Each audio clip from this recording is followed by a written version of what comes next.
Welcome back to the channel friends. मैं जब भी लोगों से मिलता हूं तो मैं सबको यही रेकमेंड करता हूं कि अपनी लाइफ को सिंपल रखें। अपनी चीज़ों को कॉम्प्लिकेट करेंगे उतनी ही प्रॉब्लम होगी, उतनी ही चीज़ों को समझने में मुश्किल आएगी और इवेंचुअली आप कोई ना कोई उसमें नुकसान करेंगे। मैं जब भी क्रेडिट कार्ड की बात करता हूं तो बहुत सारे लोग परेशान हो जाते हैं कि मैं इतने सारे क्रेडिट कार्ड्स कैसे मैनेज करता हूँ, मेंटेन करता हूँ। बट मेरा केस थोड़ा सा डिफरेंट इसलिए है कि मैं कंटेंट क्रिएशन भी करता हूँ, तो उसमें मुझे बहुत सारी चीज़ों को ट्राई करना होता है, टेस्ट करना होता है और मुझे पता है कि मैं क्या कर रहा हूँ। फॉर नाउ टुडे मैं ये 3 कार्ड्स हैं मेरे पास, इनको मैं थोड़ा-सा आपको बताऊँगा इनके बारे में। ये वियो बैंक का कार्ड है, बहुत ज़बरदस्त बैंक है। अगर बैंक अकाउंट नहीं है तो बड़े फ़ायदे हैं इसके। इसका क्रेडिट कार्ड भी है मेरे पास जो मैं यूज़ कर रहा हूँ। इसके अलावा एमिरेट्स एंड बीडी का कार्ड है। ये भी बहुत ज़बरदस्त कार्ड है। इसको भी मैंने काफ़ी अरसे से यूज़ किया हुआ है, बट इसके अंदर अब थोड़े से इनके टर्म्स चेंज हुए हैं, तो अब मैं सोच रहा हूँ कि कंटिन्यू करूँ कि ना करूँ, but still I think it's worth it. और ये मेरा बहुत पुराना कार्ड है। मेरे पास सांबा कार्ड होता था, उसकी रिप्लेसमेंट में ही आया था कमर्शियल बैंक ऑफ दुबई का कार्ड।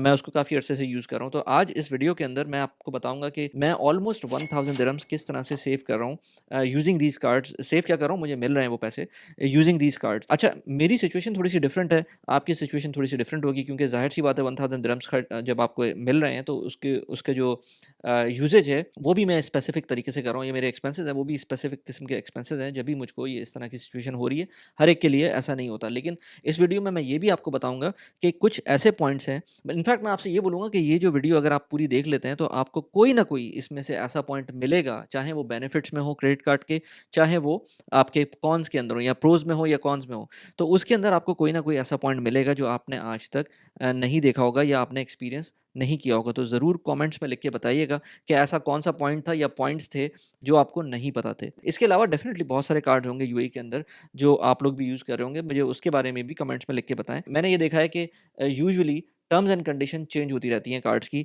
ये जो एमिरेट्स एंड बीडी का कार्ड था, ये कार्ड मैंने ऑलमोस्ट कोई 3 साल पहले शायद या 2 साल पहले लिया था और उस वक़्त इसकी टर्म्स एंड कंडीशन बहुत ज़बरदस्त थी, लेकिन अब उस तरह की नहीं रही हैं, लेकिन फिर भी इतनी बुरी नहीं है कि मैं इसको छोड़ दूँ।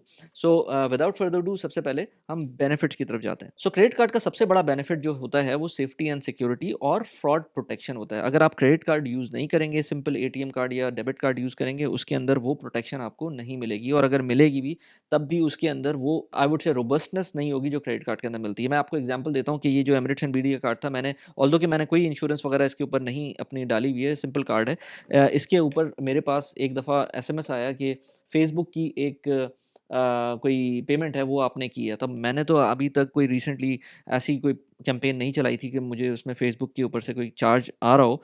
तो मैंने फ़ौरन उनसे कॉन्टैक्ट किया एमिरेट्स एंड बीडी पे, और उनसे मैंने कहा कि पहले तो ब्लॉक करें इस अकाउंट को, इस कार्ड को, और जो भी ये जो ट्रांज़ैक्शन हुई है इसको भी रिवर्स करें, क्योंकि ये मैंने नहीं की है। तो उन्होंने अपनी ड्यू डिलिजेंस की थोड़ी-सी, तकरीबन कोई 1000 दिरहम की ऑलमोस्ट बन रही थी, शायद 350 दिरहम डॉलर्स की बन रही थी ये पेमेंट। तो उन्होंने उसको इमीडिएटली ब्लॉक कर दिया कार्ड को, प्लस ये कि आफ्टर आई थिंक 25 डेज़ मेरे पैसे भी रिवर्ट हो गए। होता क्या कि अगर मैं ये डेबिट कार्ड यूज़ कर रहा होता इंस्टेड ऑफ क्रेडिट कार्ड, तो ये पैसे मेरे रिवर्ट हो तो जाते बाद में भी, या हो सकता है नहीं होते, लेकिन ये मेरे पैसे नहीं होते। सो उसकी वजह से मुझे ज़्यादा टेंशन नहीं होती, मेरे अकाउंट से ये पैसे नहीं निकले हुए होते। और इमेजिन करें अगर ये 950 दिरहम या 1000 दिरहम निकल गए अकाउंट से, तो ये अगर ज़्यादा पैसे भी होते, लेट्स से 10,000 दिरहम होते, वो भी निकल सकते थे। अगर कोई बंदा इसको हैक कर ही चुका था कार्ड को, तो वो जो मेरा डेबिट कार्ड है वो भी हैक हो चुका होता। सो मेरा बैंक अकाउंट एक अनप्रोटेक्टेड पोजीशन में आ जाता। So it is important, that's why I always tell कि सेफ्टी एंड सिक्योरिटी के लिए और फ्रॉड प्रोटेक्शन के लिए ये क्रेडिट कार्ड्स बेहतर होते हैं। इसके अलावा अगर आप रेंटल के लिए कोई गाड़ी लेते हैं या होटल की बुकिंग कराते हैं, उसके अंदर भी फ़ौरन आपके पैसे नहीं डिडक्ट होते। आपके सिर्फ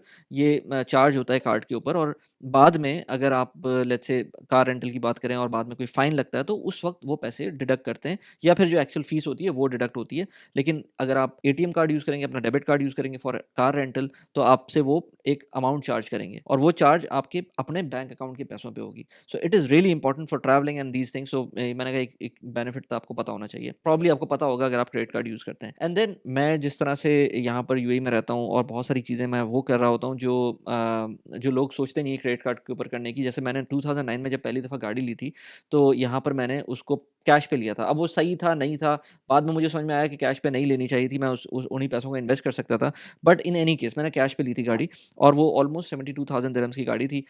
उसके अंदर मैंने जो पार्ट पेमेंट थी वो कार्ड पे की थी और उसके ऊपर मुझको पॉइंट्स मिले थे। तो गाड़ी आज भी अगर आप लेना चाहते हैं नई गाड़ी यूएई में, तो आप उसकी ऑलमोस्ट आई थिंक 40% या 30% के करीब ऐसी कोई अमाउंट होगी जो आप क्रेडिट कार्ड से भी पे कर सकते हैं। I don't know, I mean ये भी 20% पे भी हो सकता है। मैंने रिसेंटली कोई गाड़ी ली नहीं है। मैंने लास्ट गाड़ी 2015 में ली थी, उसमें आई थिंक मैंने 40% पे किया था। तो 2015 के अंदर मैंने उसके बाद से मैंने नई गाड़ी नहीं ली है। हो सकता है आज भी मैं किसी और को भी कह रहा था कि अगर आप इस तरह से जा रहे हैं, लेट्स से आप डाउन पेमेंट कर रहे हैं गाड़ी की, तो just do do ask that. वो होता है ना, वो बहुत मशहूर एक सेंटेंस है कि if you do not ask the answer is always no. So अपने डीलरशिप से ज़रूर पूछें कि आप क्रेडिट कार्ड के ऊपर डाउन पेमेंट ले रहे हैं कि नहीं ले रहे हैं। आई एम नॉट सेइंग कि क्रेडिट कार्ड आप यूज़ उस वक़्त करें जब आपके पास पैसे ना हो। सबसे बड़ी मज़े की जो बात है ना, वो मैं कहीं पढ़ रहा था कि credit card are meant for those who actually do not need them. यानी कि अगर आपके पास पैसे हैं तब आप क्रेडिट कार्ड यूज़ करें, लेकिन अगर आपके पास पैसे नहीं हैं और फिर क्रेडिट कार्ड यूज़ करेंगे तो वो बहुत गलत चीज़ होगी, क्योंकि उसमें आपका वाक़ई में कोई आप प्रॉब्लम में आ सकते हैं। इसी तरह से और बहुत सारी चीज़ें हैं। मैंने जो मैं क्रेडिट कार्ड यूज़ करता हूँ उसमें बच्चों की स्कूल की फ़ीस होती है, ग्रोसरी होती है, प्रॉपर्टीज़ भी बाय कराए मैंने किए हैं। कुछ ऐसे बल्कि मेजर डेवलपर्स ऐसे होते हैं जो आपकी टोटल प्राइस ऑफ प्रॉपर्टी का एक बड़ा पोर्शन कार्ड को एक्सेप्ट करते हैं। सो मैं एक और इसमें आपको फ़ायदा दिखाता हूँ। तो ये वियो बैंक का कार्ड है। वियो बैंक का जो क्रेडिट कार्ड है, ये मुझको एक बड़ा अच्छा डेवलपर है, मैंने उस पे एक प्रॉपर्टी ली थी। तो उन्होंने इसके ऊपर जब मैंने इसको यूज़ किया इस कार्ड को, तो मुझे 2% का उसमें कैशबैक मिला था। सो it is really good. But मैंने दूसरी प्रॉपर्टी एक और जगह से ली तो मुझे पता चला कि नहीं, वो जो डेवलपर था वो इस कार्ड को रिकॉग्नाइज़ कर रहा था, या ये कार्ड उस डेवलपर को रिकॉग्नाइज़ कर रहा था, और उसमें मुझको 2% नहीं 0.5% का कैशबैक मिला था। इन एनी केस कैशबैक मिला था। और दूसरी बात ये कि आपका कैश फ्लो इम्प्रूव होता है। 1 महीने के भी अगर आपको डिले मिल जाए किसी भी क्रेडिट कार्ड से, तो वो आप उसको अपने पैसों को रीशफ़ल कर सकते हैं या उसको अपना कैश फ्लो इम्प्रूव कर सकते हैं। इसी तरह से स्कूल फ़ीस होती है। जो एमिरेट्स एंड बीडी का जो ये कार्ड है, इसको मैं हमेशा स्कूल फ़ीस के लिए यूज़ करता हूँ। पहले एक दफ़ा यूज़ कर लेता हूँ, उसके बाद मैं बड़ी ट्रांज़ैक्शन करता हूँ, क्योंकि कभी-कभी आपको नहीं मिलता इसके अंदर कैशबैक उतना जितना आप समझ रहे होते हैं, क्योंकि इनकी जो टर्म्स एंड कंडीशन है वो चेंज हो रही होती हैं। एमिरेट्स एंड बीडी के अंदर एक इम्पॉर्टेंट चीज़ ये है कि जब मैंने लिया था कार्ड, तो उसमें आपकी जो अमाउंट थी कैशबैक की, वो हमेशा आपको पता होती थी जैसे ही आप ट्रांज़ैक्शन करते थे। रिसेंटली उन्होंने टियर बेस्ड सिस्टम कर दिया है, तो उसके अंदर जो आपकी अमाउंट होती है वो अप्रॉक्सीमेटली नज़र आती है, जो मिनिमम अमाउंट होती है, लेकिन मंथ के एंड के ऊपर जब क्रेडिट कार्ड की स्टेटमेंट जनरेट होती है तब आपको पता चलता है तो कि एक्चुअल में आपकी जो इंस्टॉलमेंट है वो क्या बन रही है।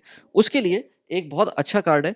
इनफैक्ट मैं बताना तो भूल गया, ये तीसरे की जगह चौथा कार्ड है, वो मैं अभी आपको दिखाता हूँ। सो इनफैक्ट ये 3 कार्ड्स की वीडियो नहीं है, ये 4 कार्ड्स की वीडियो है। ये भी एक बहुत ज़बरदस्त कार्ड है, ये दुबई फर्स्ट का कार्ड है। ये मैंने ये तो मेरे पास काफ़ी पुराना है। इसमें बस एक मसला ये है कि ये एनुअल फ़ीस चार्ज करते हैं, but annual fees is worth it I think, क्योंकि इनकी जो ऐप है वो बहुत ज़बरदस्त है। इस ऐप के अंदर मुझे ये पता चल जाता है कि इंस्टेंटली जब मैं कोई भी मैं ट्रांज़ैक्शन करता हूँ, उस वक़्त मुझे ये पता होता है कि इसका कैशबैक कितना मिलना है मुझको। सो इनकी ऐप के अंदर वो फ़ौरन अपीयर हो जाता है। बाकी कार्ड्स के अंदर ऐसा नहीं होता। एमिरेट्स एंड बीडी पहले ऐसा था, लेकिन अब ऐसा नहीं है। So I am making 1000 dirhams almost average out कर लें तो पर मंथ इतना ही बनता है, इससे ज़्यादा भी बन सकता है, क्योंकि आप उसमें ग्रोसरी रख लें। ग्रोसरी के ऊपर जो दुबई फर्स्ट है, ये आपको ऑलमोस्ट देता है ऑलमोस्ट कोई 5% का कैशबैक। इसी तरह से एमिरेट्स एंड बीडी भी ग्रोसरी के ऊपर 5% का कैशबैक देता है। Commercial bank of Dubai CBD I think 3% का देता है, और वो भी इसकी टियर बेस्ड सिस्टम है। मैं उसको यूज़ नहीं करता उसके लिए। अगर आपको कहीं का नहीं पता हो कि कितना आपको कैशबैक मिलेगा, तो उसके लिए बेस्ट है कि आप वियो बैंक यूज़ करें। इसके अंदर जैसे मैंने कहा कि फ्यूल के अंदर, ग्रोसरी के अंदर, इन इस तरह की चीज़ों में आपको ज़्यादातर कार्ड्स 5% का कैशबैक देते हैं। इसके अलावा एज़ आई सेड बिफोर, जो फ़ायदा होता है ना इसके अंदर कार्ड्स को यूज़ करने का, वो कैश फ्लो इम्प्रूव करने के लिए भी होता है। अब इमेजिन करें कि मेरी कोई प्रॉपर्टी की पेमेंट है, वो मैं, या स्कूल की पेमेंट है, स्कूल फीस की पेमेंट है, वो मैं करता हूँ और मुझको 1 एंड अ हाफ मंथ्स का टाइम पीरियड मिल जाता है। तो उसके अंदर मैं अपने कैश फ्लोज़ को इम्प्रूव कर सकता हूँ। मैं कहीं और इन्वेस्टमेंट करना चाहता हूँ, वो कर सकता हूँ। तो डेढ़ महीना एक बहुत बड़ी अमाउंट, एक बड़ा टाइम होता है जिसके अंदर आप मल्टीपल चीज़ें कर सकते हैं। अब इमेजिन करें मेरे पास कोई पेमेंट आने वाली है और मेरे पास पेमेंट नहीं आई। मुझे नहीं पता 15 दिन में आएगी, 20 दिन में आएगी, 1 महीने में आएगी, लेकिन मुझे पता है 1 से डेढ़ महीने के अंदर पेमेंट आ जाएगी। तो मैं आज अगर क्रेडिट कार्ड यूज़ करूँगा, तो मैं उस पेमेंट को फ़ोरकास्ट करते हुए करूँगा। मैं ये नहीं कह रहा कि आप भी इस तरह से करें, लेकिन मुझे पता होता है कि मेरी पेमेंट जो है, जो आने वाली है, वो maximum 1 month, let's say 10 days के अंदर आ जाएगी। सो मैं उस साइकिल को मैं यूज़ कर सकता हूँ। अदरवाइज़ आप कैश भी पे कर सकते हैं अगर आप चाहते हैं, बट इसको यूज़ करने की वजह से ऑफ कोर्स पॉइंट्स, कैशबैक मिलते हैं, एंड देन आपका जो कैश फ्लो है वो इम्प्रूव होता है। इसके अलावा जो क्रेडिट कार्ड का एक और सबसे बड़ा फ़ायदा है वो आपकी जो हिस्ट्री होती है, जो क्रेडिट हिस्ट्री होती है वो बिल्ट अप होती है। मैंने इसके ऊपर एक अलग से वीडियो बनाई थी कि लोन कैसे लेना चाहिए और उसके अंदर क्या-क्या चीज़ें इंपॉर्टेंट होती हैं। जो एतिहाद क्रेडिट ब्यूरो है यूएई का, वो आपको किस तरह से हेल्प आउट करता है आपकी पूरी हिस्ट्री देखने के अंदर, और आपकी जो जो आगे लोन लेने वाले हैं, आप वो अप्रूवल और उसका डिसअप्रूवल किन-किन चीज़ों पे बेस करता है, वो मैंने वीडियो पे पूरी डिटेल से बात की हुई है, उसको आप जाके देख सकते हैं। लेकिन क्रेडिट हिस्ट्री बिल्ट होती है थ्रू क्रेडिट कार्ड्स। थोड़ी-सी अमाउंट आप यूज़ करते हैं, उसको रीपे करते हैं और आपकी क्रेडिट हिस्ट्री बिल्ट अप होना शुरू हो जाती है। एक और इम्पोर्टेंट चीज़ जो क्रेडिट कार्ड की मैं हमेशा से अब इतना यूज़ करने के बाद मुझको समझ में आ गया है कि क्लैरिटी बीट्स हाइप। हमेशा जब भी आपको कोई क्रेडिट कार्ड बोले ना कि 10% का आपको कैशबैक मिल रहा है, तो उसकी डिटेल में जाएँ, उसकी क्लैरिटी में जाएँ। जैसे मैंने दुबई फर्स्ट की बात की ना कि ये कार्ड मुझसे ऑलमोस्ट 200 आई थिंक 400 दिरहम मुझसे चार्ज करता है पर ईयर। बट इसकी जो क्लैरिटी है ना वो अमेजिंग है। मुझे पता होता है कि मेरा जो जब भी यूसेज होगा तो इसका जो कैशबैक आएगा वो कितना आएगा। टू बिगिन विद जैसे ही मैंने स्वाइप किया वो आएगा। अब जैसे मुझे नहीं पता कि मैं इस स्पेसिफिक वेंडर के पास जा रहा हूँ, मुझे नहीं पता कि कितना कैशबैक मिलेगा, तो मैं पहले एक दफ़ा ट्राई करूँगा, उसमें मुझे कैशबैक नज़र आएगा and then I will do a bigger transaction अगर मुझे समझ में आती है बात। I am telling all these things जो कि हर बंदे के लिए शायद पॉसिबल ना हो, लेकिन क्योंकि मैं इसको बहुत डीपली स्टडी कर रहा होता हूँ, तो मुझे बहुत सारे कार्ड्स की चीज़ें पता चल रही होती हैं और जब चेंज होती हैं तब भी पता चलती हैं। मैं अभी कुछ चीज़ों पे आता हूँ जो वर्ड ऑफ कॉशंस है मेरी तरफ से, क्योंकि मैंने बहुत सारे इस तरह के केसेस भी देखे हैं जिसके अंदर आपकी लाइफ बहुत अच्छी चल रही होती है और एकदम से एक बहुत मेजर इम्पैक्ट आता है just because of credit cards. So make sure करें अपने क्रेडिट कार्ड का अच्छे कस्टमर होने के बजाय बुरे कस्टमर बने। अच्छे कस्टमर क्रेडिट कार्ड के लिए वो होते हैं जो पे नहीं करते, जो मिनिमम बैलेंस पे चल रहे होते हैं। मैं एक बुरा कस्टमर हूँ क्रेडिट कार्ड के लिए कि मैं हमेशा क्रेडिट कार्ड की कंपनी से पैसे लेता हूँ। जो अच्छा कस्टमर होगा वो मिनिमम पेमेंट पे चलेगा और उनको ज़्यादा से ज़्यादा इंटरेस्ट पे करेगा। एक और चीज़ इम्पोर्टेंट है, जब भी आप क्रेडिट कार्ड लेते हैं आपको अक्सर ऑफ़र्स आती होंगी कि 0% एपीआर के ऊपर आपको लोन मिलेगा, यानी कि 0% इंटरेस्ट के ऊपर आपको वो लोन देते हैं। बट कभी भी नहीं बताते कि जो उसकी प्रोसेसिंग फ़ीस है वो कितनी है। मुझे कितनी दफ़ा लोगों ने अप्रोच किया और कहा है कि भाई 0% इंटरेस्ट रेट है। मैंने कहा जब अच्छा ये ऐसा होता भी है बाय द वे, ये 0% इंटरेस्ट रेट आपको कभी-कभी मिल भी जाता है और मैंने खुद भी अवेल किया है कि आपको अगर 1 साल के लिए लोन लेना है और आपने बोला 50,000 दिरहम्स का मुझे लोन चाहिए, वो आपको 100% कैश बेसिस के ऊपर लोन प्रोवाइड करेंगे एंड उसको अगले 12 महीने के ऊपर डिवाइड कर देंगे। उसकी टर्म्स थोड़ी-सी स्ट्रिक्ट होती हैं, जैसे ही आपने कोई पेमेंट मिस की तो आपको बहुत हेवी पेनल्टी लग सकती है, बट यही तो बात है, आपको अपने ऊपर कंट्रोल होना चाहिए। But at the same time बहुत सारे बैंक्स आपको ये नहीं बताते कि जो आप पे कर रहे हैं, लेट्स से जो आपको वो लोन दे रहे हैं, उसके अंदर एक बहुत बड़ा पोर्शन आपका फ़ीस का होता है, या लेट्स से एप्लीकेशन फ़ीस होती है, या उसको कोई भी नाम दे दें, प्रोसेसिंग फ़ीस कुछ भी नाम दे दें। बहुत आराम से आपसे बोल देंगे कि आपकी जो प्रोसेसिंग फ़ीस है इट्स जस्ट 0.5%। अब जस्ट 0.5% का मतलब ये है कि एनुअलाइज़ बेसिस के ऊपर वो 6% बनती है।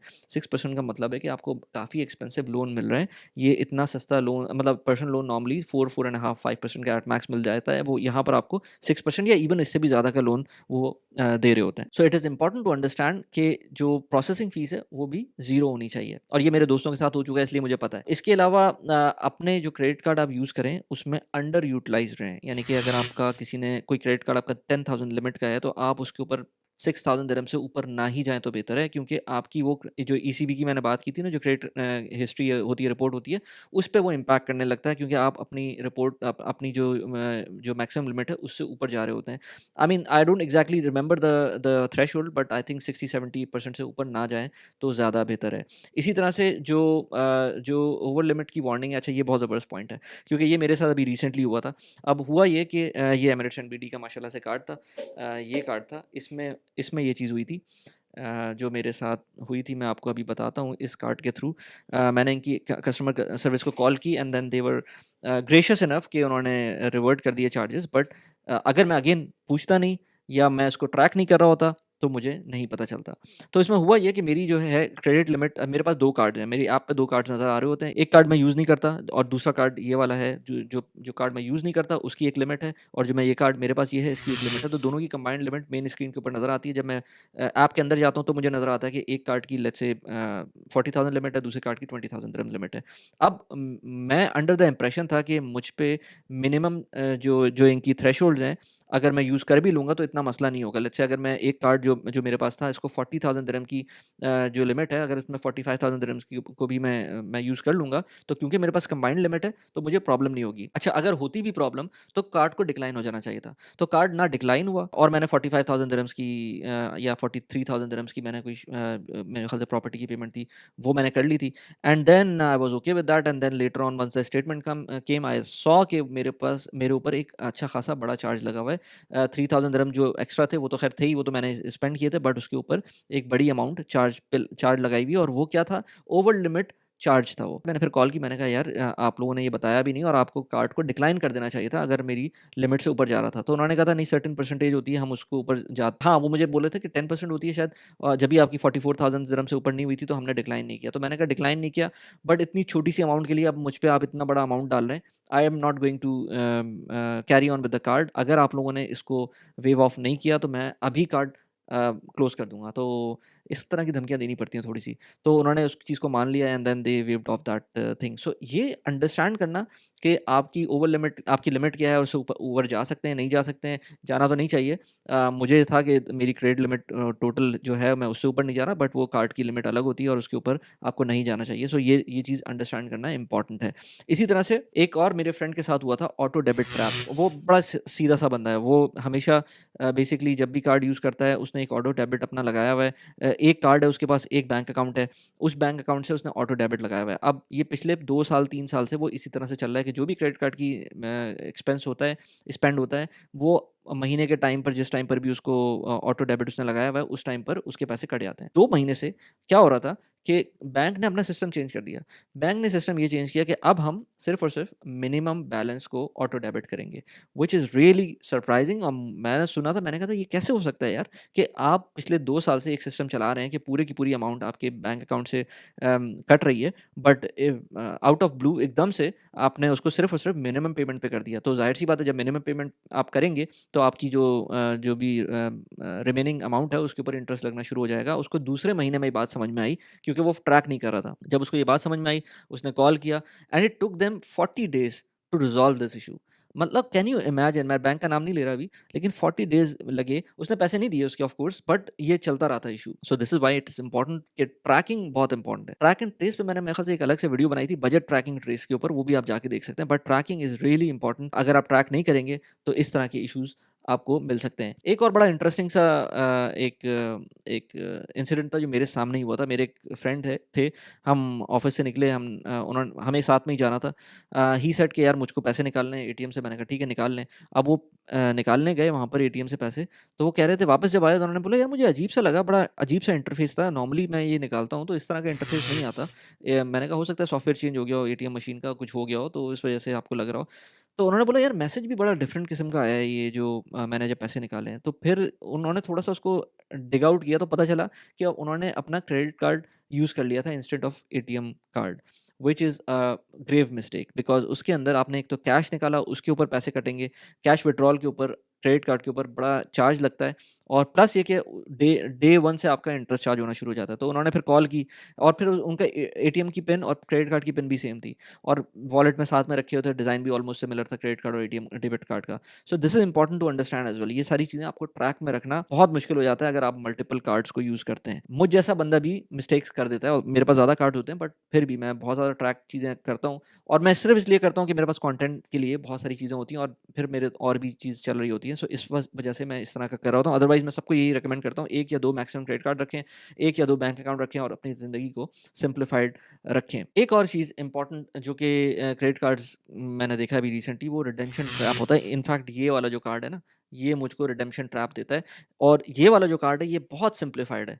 वियो बैंक का जो कार्ड है ये बहुत ही सिम्प्लिफाइड है, इसमें कोई रिडेम्पशन का मसला नहीं होता, आपको पता होता है। और इनफैक्ट दुबई फर्स्ट का कार्ड भी जो है ये भी बहुत अच्छा कार्ड है, इसके अंदर भी रिडेम्पशन का जो भी सिनेरियो बनता है वो आपको पता होता है। बट ये एमिरेट्स एंड बीडी का कार्ड जो है, इसके रिडेम्पशन के बड़े मसले थे, क्योंकि इसके अंदर जो भी पॉइंट्स आपके बनते हैं वो पॉइंट्स आपको बेसिकली अगर आप कैश विथड्रॉल करेंगे यानी कि कैश इक्विवेलेंट उसमें अपने स्टेटमेंट में एडजस्ट करवाएँगे तो उसमें अच्छा खासा आपको नुकसान होता है। ऑलमोस्ट 75% का आपको पैसे मिलते हैं, 25% आपका नुकसान हो जाता है या शायद इससे भी ज़्यादा। उसका एक तरीका मैंने ये देखा था कि यहाँ पर कैरफोर होती है या जितने भी सिटी सेंटर्स हैं, वो मैफ का गिफ्ट कार्ड देते हैं। सो मैफ का गिफ्ट कार्ड आपको इस कार्ड के जो कैशबैक पॉइंट्स हैं, उसके ऊपर मिल जाता है और फिर आप कहीं भी यूज़ कर सकते हैं, भले वो कैरफोर हो, भले वो सिटी सेंटर्स में कहीं भी हो। तो वो भी एक मैंने कहा हैक था, आपको बता दूँ कि कुछ कार्ड्स में जब रिडेम्पशन ट्रैप आता है तो आपको कहीं न कहीं से एक लूप होल मिल सकता है, उसको यूज़ करने के लिए एक रेगुलर जगह पर। अदरवाइज़ कोई ब्रांड बताते हैं कि भाई यहाँ जाएँ, वहाँ जाएँ, बजाय इसके कि आप अपने पैसे फ़ुज़ूल में खर्च करें, आपको एक ऑप्शन मिल गया है